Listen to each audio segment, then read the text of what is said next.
Demian stuff first. I get a couple of my little Parallax poems, so some of you are familiar with them already. 2 lines, each of 9 syllables, in which differing perspectives contend. Read a couple of these. Here's one. Life's drama. The comedy of being myself, the tragedy of not being so. Now, that's from a play by Lorinda Freeman. Lives up there in Barker's Creek, and a play called Shoulder. He wrote and performed a couple of years ago, and I've borrowed it from him. Here's another. Yes, I remember him. Some who scorned you and scuttled your work will speak of you warmly when you're gone. And must women write differently from men? Rather sounding depths than scaling heights, while unenticed by dreams of conquest. I read a poem, like what's had me got cranky over the last year or two is all of this phony stuff that's flying around about Emily Dickinson and that goddamn awful picture that they made.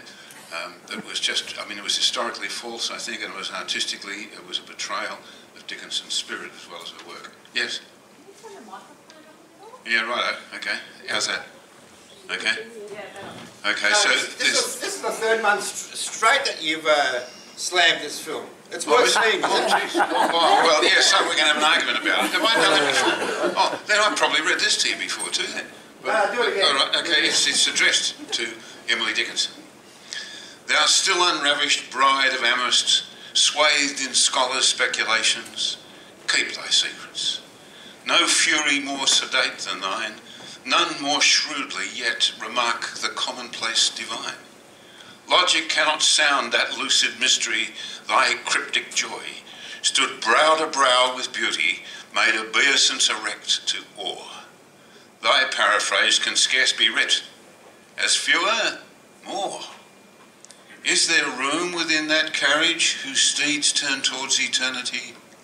Charmed singer on the charnel steps, wait for me.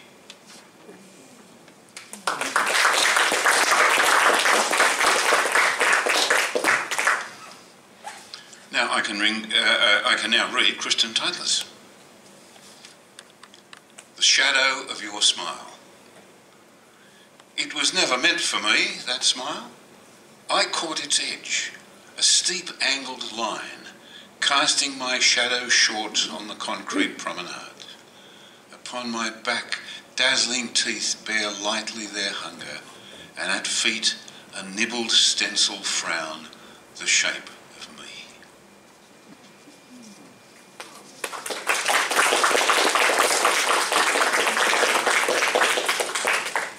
And now I've got Bill's work to read now. So much good stuff here. But there is one for me to read, A Cottage Industry.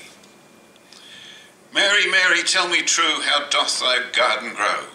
With cannabis, delphiniums blue, and leafy shagged tobacco.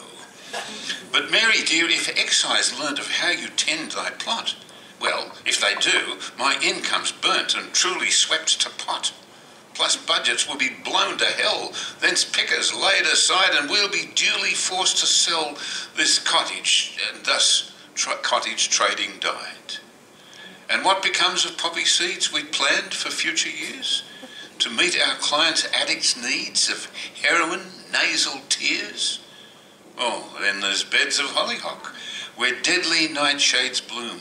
But in these times of fiscal shock, a customs raid would doom.